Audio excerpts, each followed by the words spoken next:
Like, you're a freaking psychopath. Like, something is not right. Why are you posing as somebody else? Makes no sense. You know, baby, you already know that you poppin', I ain't even gotta say shit. I heard your man ain't shit, tell him face it. I'm stepping in to replace him. Hi, welcome back. If you thought this last story was crazy, this one's much longer and much crazier. So let's just start. Okay. Kind of got to give you a little preface because I just have to. Anyways, so this was after I moved back home from college and I was living in St. Pete. And after I left college, I had just got out of like a really long relationship. And I went out with Miss Kennedy and we got back to my apartment.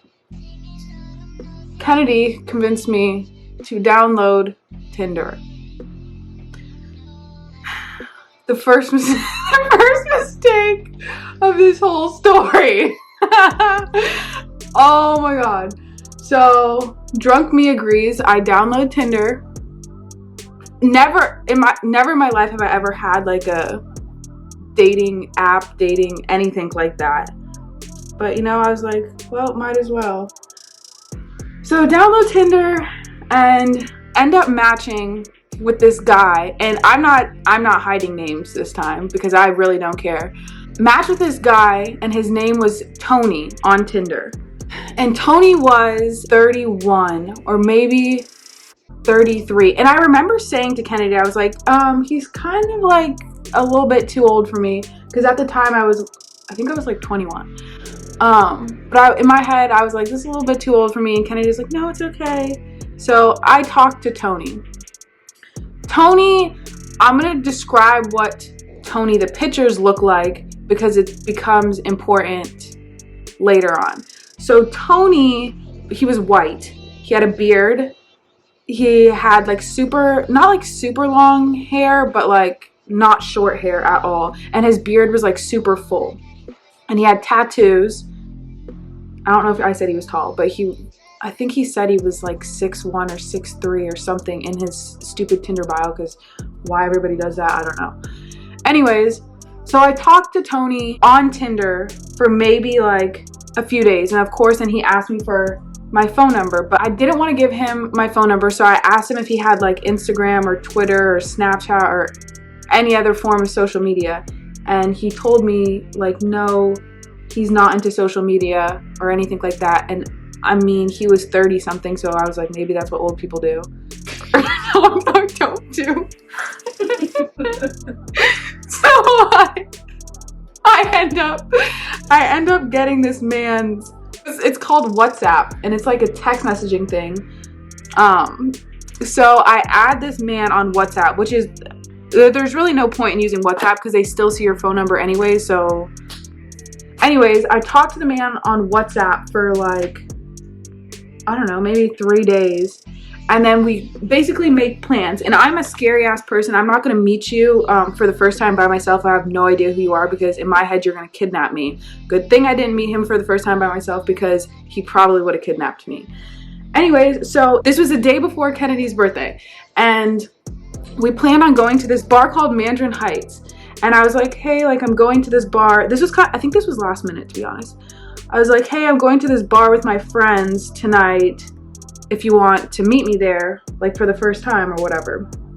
And he's like, oh yeah, of course. So while the span of time that we were talking, he was telling me like obviously about him. He said that he went to undergrad at USF, and then when he graduated with whatever freaking degree he had there, he went to the University of Florida to become a pharmacist. And now he's like a pharmacist, and he was all bragging about, I have this car and that car, and I don't freaking care. So anyways, keep that in mind. He was saying about how much money he makes and whatever. We were at the mall and Kennedy was looking for something to wear for her birthday. And in my head, I'm like, okay, well, maybe I should like FaceTime him before we go to this bar tonight. So like, I know he's a real person and not like some creepy person. So this is like late at night and we're leaving the mall and I'm texting him and I was like, hey, like, can we FaceTime before we go out tonight or whatever. Whenever we left the mall and got in the car, I FaceTimed him, but it was dusk at this point, so it's a little bit dark out. So I call him and he answers, and he was in a car as well, so it was dark as well. And on FaceTime, I couldn't tell if it was the same man in the pictures as it was on the phone. And immediately when he answered the phone, he's like, I just got a haircut. Like, do you like it? Blah, blah, blah, blah. And like I said before, he had a really big beard. So, and I feel like beards change people's face, or they can change people's face a lot. So I was like, it could be him. Like, it couldn't be him, but I couldn't really tell, which is probably a bad sign that I should probably have just stopped right there. But I continued, and because genuinely he kind of could have been the person, because I couldn't tell how tall he was. I couldn't see if he had the tattoo still. He said he just cut his hair. So, I mean, it could have been him. It couldn't have been him. Anyways, so get ready. We go out. We're there way before him. And then he texts me saying he's outside. He was like, come outside and get me. Mind you, this bar that we were at wasn't packed at all. Like, he could have just walked in and clearly seen us. But he's like, come outside. I was hesitant. I went out by myself, but I told my friends that I was going out so that they could watch me to make sure he doesn't snatch me up and take me away in his car. So I go outside, I go out front, and he automatically just gets out of the car. And first thing I notice is he's not 6'3", like his Tinder whatever said he was 6'3". He's like super nervous, awkward, whatever, but you know, so am I, so I don't really care. So we go into the bar, we're sitting at a table, and he was sitting next to me, and then my two friends were sitting across from me. So I'm not getting like a direct like stare at his face. I'm just kind of like talking to him from the side, and I'm not staring at him the whole time. So like we're talking. Oh yeah, another thing. When I had mentioned that it was Kennedy's birthday, he was like, oh yeah, like you guys would drink all night, like for free, drinks on me, blah, blah, blah, blah.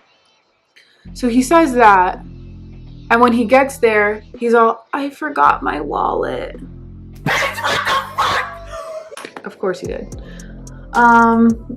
Which is very convenient, because then if you forget your wallet, obviously forget your ID, and you can't get a drink, so I can't see what the name on your ID is because it wasn't you.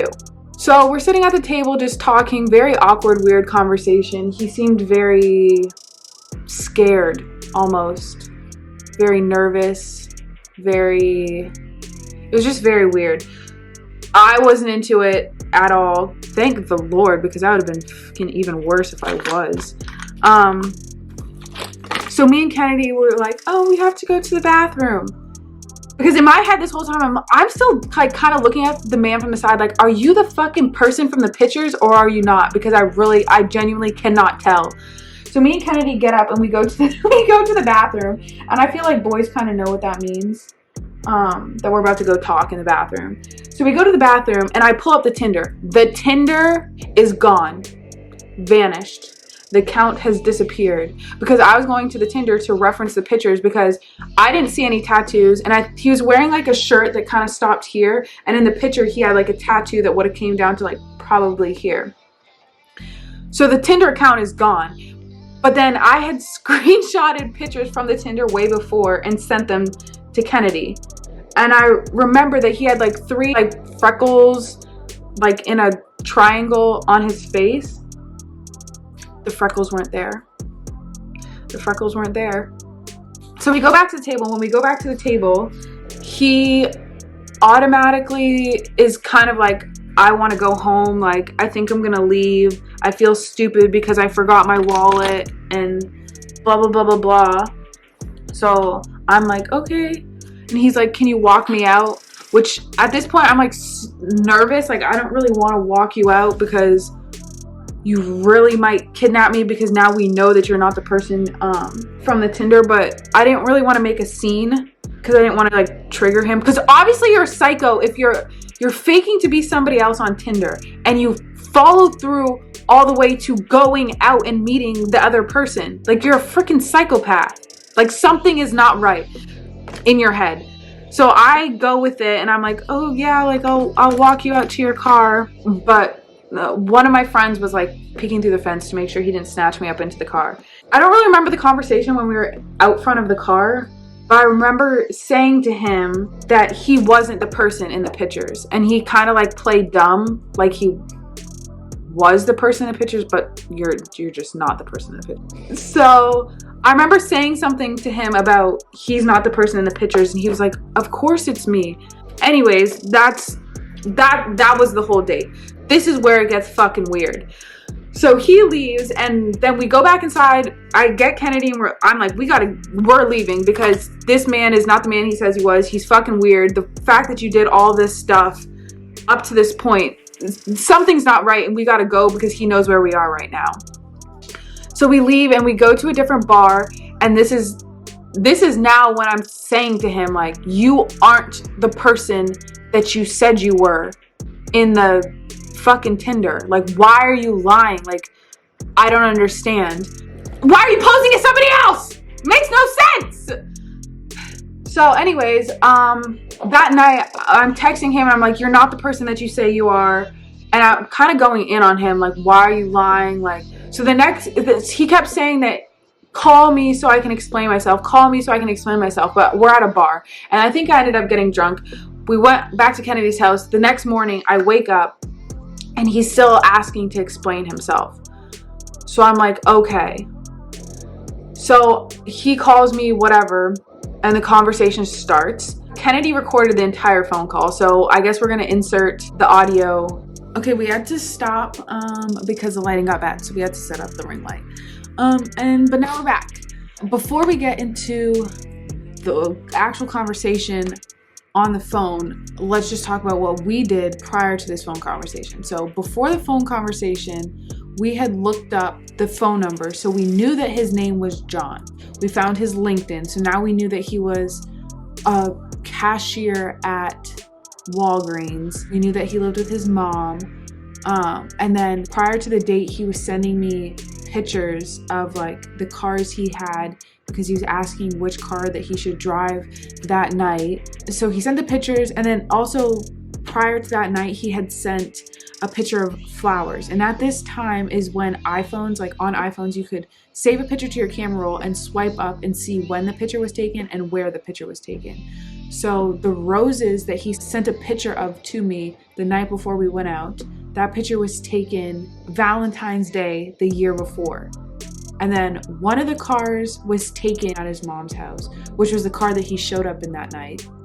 And then the second picture was like the other car. I don't remember what type of car it was, but it was a nicer car than the one that he showed up in that night. And that picture was taken in a parking garage in Tampa, which, I mean, it's probably just not his car, because I don't think a cashier at Walgreens can afford 2 luxury cars. Anyways, let's get into the conversation on the phone now. Keep in mind that the night that I met him at the bar, the entire time he was in character as Tony. He never broke character of Tony. During the phone conversation, he was saying that how he got involved in the whole thing. Now I'm basically telling his story.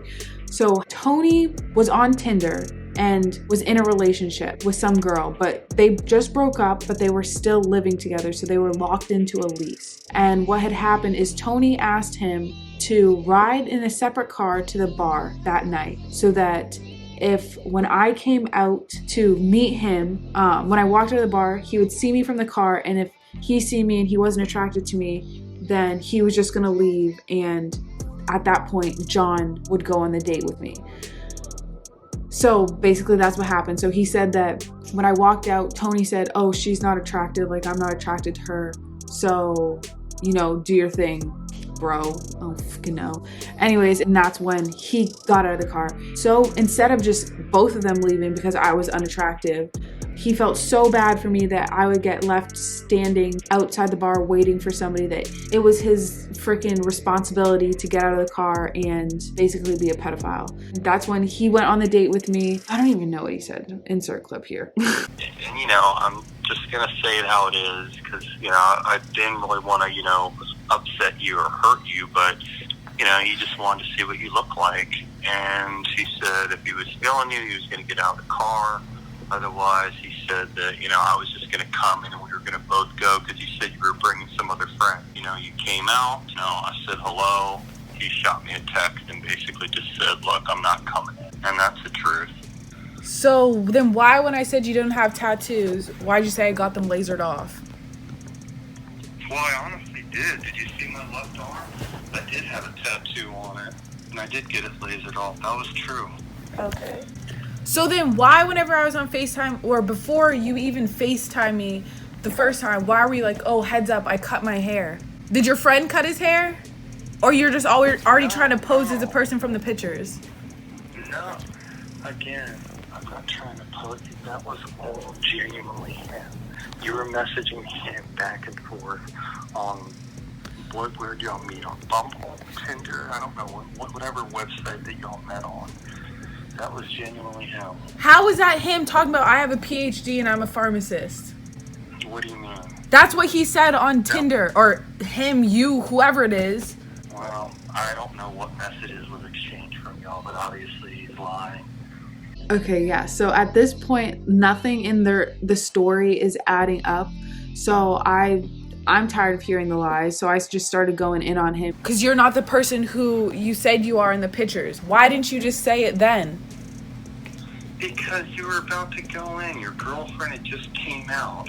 You thought I was going to fucking kidnap you. I wasn't going to go into this. Yeah, because you aren't who you say you were. Tonight, I've been very open and honest with you. No, you haven't. Because I don't know why you would go along with something. 100% true other than my name. So what's your name? Huh? So what's your name? Ashley, can you hear me? Yes, what is your name? Why do you want to know my name? Because this whole situation is just weird now. Like, who are you? And what, like, why? Literally, why did you do this? Like, you're a freaking psychopath. You're literally a psychopath. Who are you? Why would you go along with something like that? That's weird. Because I was supposed to be a friend. That's not a friend. That's like weird. But you pose as somebody else? That's even more disrespectful. I didn't honestly pose as someone else. And then when I started going in on him, he got like super defensive.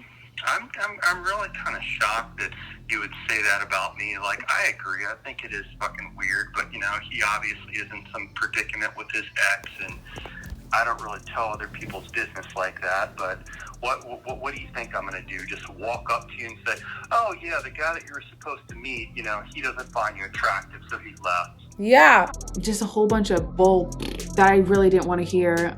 Okay, this is just too much. I gotta go. Yep, all right. Bye. But basically hung up the phone with him, and at this point now he has my phone number. He has my phone number, and then he was blowing up my phone after, and I don't have time for that. Like, blow up somebody else's phone because it's not me. What am I responding to you for? That day he blew up my phone, and then he stopped, whatever, and I was like, okay, cool. And then it was a few days later, now he's texting me again. Then he's calling me and texting me and calling me, texting me and calling me. And I was like, oh my God, because this is now like a week has gone by. Like, put it to rest, dude. Like, go find somebody else that's 45, not me. I'm like 20. So yeah, go find somebody else your own age. Like, don't blow up my phone. But I was scared to block him because I wanted to know when he was gonna like stop. I didn't want to block him because then I wouldn't know if he was still trying to like reach out to me and he was like somehow weirdly like obsessed with me. So I didn't block him, and I think it was probably like a total of like 3 weeks that he persistently every day like blew up my phone trying to get me to respond or just talk to him in general, which I didn't. And I think at one point I was like you just really gotta leave me alone. Like, I'm like 12 and you're like 50, so please stop. But yeah, that's basically the whole story. Oh yeah, let's not forget, plot twist. Tony, guy in the pictures, obviously he's a real person, but he's like a real person in Tampa because Kennedy seen him at the gym and then later found his Instagram, and his name's Antonio. So John basically stole the man's whole life and just switched his name from Antonio to Tony and catfished me. 45-year-old catfish. So, moral of the story, don't use Tinder. Don't meet up with somebody that you don't know. because I could have got kidnapped. Don't pretend to be other people, and always Google their phone number. Yeah, so basically that's this whole story of the 45-year-old catfish, which is kind of honestly terrifying. I feel like that could be like a Dateline episode. Potentially. That could potentially be a Dateline episode. But if you like this video, like, subscribe, comment, YouTube. Okay, bye. Heard that your old nigga was a goofy. No way he can hold